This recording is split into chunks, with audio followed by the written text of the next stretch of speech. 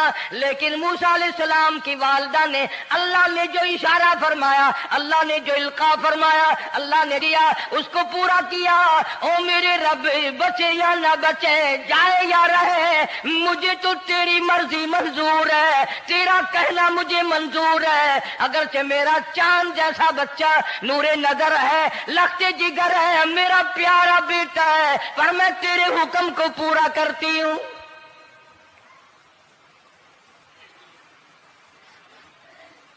اگر تم میں سے کوئی ہوتا یا میں ہی ہوتا تو کہتا نہیں جی، اتنی دفعہ استغفار کر لیں گے، یہ کر لیں گے، وہ کر لیں گے، کہ دیگ پکا کر چاولوں کی نیاز لگا دیں گے، خیرات کر دیں گے۔ لیکن یہ تو کوئی عقل مندی نہیں کہ بچے کو دریا میں پھینکنا۔ وہاں والدہ موسیٰ نے یکسر اللہ پاک جل شانہ کے حکم کو پورا کر دیا، پرواہ نہ کی کہ آگے ہوگا کیا۔ اس لیے قرآن کریم میں اللہ پاک نے فرمایا وَأَوْحَيْنَا إِلَىٰ أُمِّ مُوسَىٰ أَنْ أَرْضِعِيهِ، اے والدہ موسیٰ، میرا تجھ سے وعدہ ہے، میں تیرا دودھ تیرے بچے کو پلواؤں گا۔ فَإِذَا خِفْتِ عَلَيْهِ فَأَلْقِيهِ فِي الْيَمِّ وَلَا تَخَافِي وَلَا تَحْزَنِي إِنَّا رَادُّوهُ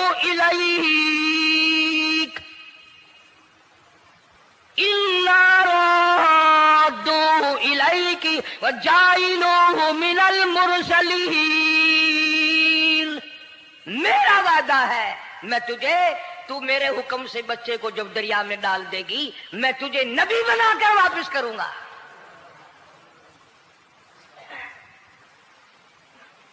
اور قرآن ایک گواہی دے رہا ہے کہ موسیٰ علیہ السلام کی والدہ نے، بہن نے مل کر جب دریا میں ڈالا ہے، قرآن گواہی دے رہا ہے کہ موسیٰ علیہ السلام کی والدہ کے دل میں نہ کوئی کھڑکا تھا، نہ کوئی دڑکا تھا، نہ کوئی پریشانی تھی، نہ کوئی خطرہ تھا کہ کیا ہوگا۔ ایسا اطمینان تھا، ایسا اطمینان تھا، اتنا یقین تھا کہ میں نے مالک کے سپرد کر دیا ہے، کیا جو سارے جہان کو سنبھالتا ہے وہ اسے نہیں سنبھالے گا؟ جو زمین و آسمان کا خالق و مالک ہے، سارے جہان کا پروردگار ہے، وہ اسے بھی سنبھالے گا۔ صندوق سے پانی میں چل دیا۔ قرآن کریم ایک اور ذکر کرتا ہے تو والدہ موسیٰ تو آرام سے گھر چلی گئیں، موسیٰ علیہ السلام کی بہن کنارے کنارے چل دی محبت کی وجہ سے، دیکھوں تو صحیح ہوتا کیا ہے۔ وہ اس زمانے کی بات ہوگی جب بہنوں کو بھائیوں سے بڑی محبت ہوتی ہوگی، جب بھائیوں کو بہنوں سے پیار تھا۔ اب تو ان دونوں رشتوں میں اور اس خون میں جو بگاڑ آیا ہے وہ اور رشتوں میں ہے بھی نہیں۔ اس لیے کہتا ہوا بھائی کا بھائی راہزن، حقیقی بیٹی ہے ماں کے دشمن، پسر نے چھوڑا پدر کا دامن، بہن کو بھائی ستا رہا ہے۔ کوئی کسی کا حق شناس نہیں، کوئی کسی کا مزاج پہچان نہیں، ساڑی ساڑ ہے، حسد ہی حسد ہے، جلت ہی جلت ہے، گھر گھر میں بگاڑ ہے۔ فرمایا اذ تمشی اختک فتقول هل ادلکم علی من یکفل۔ موسیٰ علیہ السلام کی بہن دریا کے کنارے کنارے چل رہی ہے، والدہ کو تسلی، قرآن گواہ ہے۔ آج ہمیں کتنی تسلی دے کوئی، ہم میں سے کون ایسا کر سکتا ہے؟ بڑا مشکل ہے کہ اللہ کا ایسا حکم ہو۔ اپنے بچے کو دریا میں تو کون ڈالے گا؟ ہم لوگ اپنے بچوں کو قرآن پڑھنے نہیں ڈالتے، اس لیے کہ ہمیں قبر میں قرآن کی ضرورت ہی نہیں، نہ قیامت میں ضرورت ہے، نہ قبر میں ضرورت ہے، نہ موت کے وقت ضرورت ہے۔ ہمیں تو ہمارے مرنے کے بعد 2-4 دیگیں چاولوں کی پکیں گی، اور جب ملا اکٹھے ہوں گے انشاءاللہ وہ جنت میں پہنچا کر ہی جائیں گے، چاہے خود وہ دوزخ میں جائیں، مگر ہمیں وہ جنت میں ضرور پہنچا دیں گے۔ سیدنا موسیٰ علیہ السلام کی بہن دیکھ رہی ہے صندوق چلتا چلتا چلتا چلتا دریا کا وہ رخ لے لیا جو فرعون کے محل کی طرف جاتا ہے. صندوق ادھر چل دیا جدھر فرعون کا محل ہے دریا کے کنارے. پریشان ہو گئے موسیٰ علیہ السلام کی بہن. پھر اسی نہر میں داخل ہو گیا یہ صندوق جو نہر فرعون کے محل کے اندر جا رہی تھی. بڑی پریشانی ہوئی. یوں آتا ہے مفسرین نے کتابوں میں لکھا کہ موسیٰ علیہ السلام کی بہن دوڑ کر آئی اور روتی ہوئی آئی اور اماں کو آ کے بتایا کہ ایسا ایسا ہو گیا. کہنے لگی فکر نہ کر، میں نے دریا میں نہیں ڈالا، میں نے رب کے حوالے کیا ہے.